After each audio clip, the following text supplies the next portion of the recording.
A quick review of Lunar 2 Eternal Blue Complete.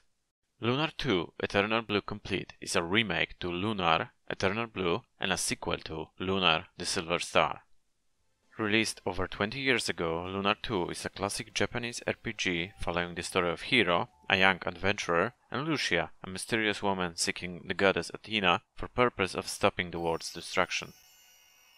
Being the product of its time, Lunar 2 contains everything you could expect from a typical JRPG.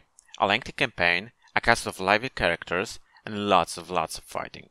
When it was originally released in late 2000, it no doubt felt like a grand adventure, but in 2020, Lunar 2 feels very generic. This is of course understandable, since the RPG genre progressed quite a lot through those past 20 years. But to be fair, there is still something slightly charming about Lunar 2 gameplay. Most notably, the game features quite a new cast of colorful characters, and although their backstories aren't especially original, it's still interesting to follow them along, thanks to witty writing, occasional goofy antics, and some light drama that never becomes overbearing. Another thing worth mentioning is the battle system.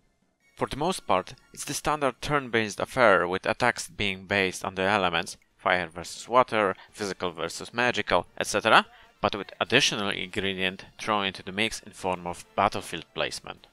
This means there is a certain layer of strategy the player might want to consider when fighting the enemies.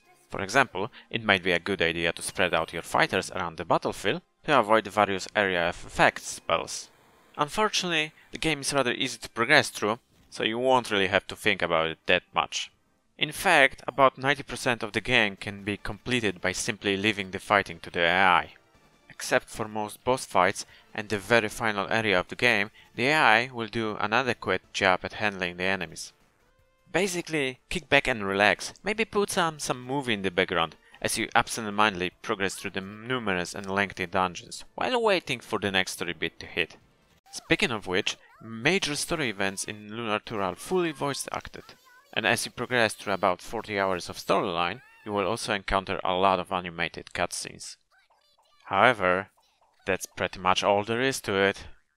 Although Lunar 2 has some good points about it, the truth is, it ultimately fails to stand the test of time. My final score, 6 out of 10. Lunar 2 Eternal Blue Complete is not a bad game, but if you're looking to play an old school JRPG, you might have more fun playing something else. Thank you for watching.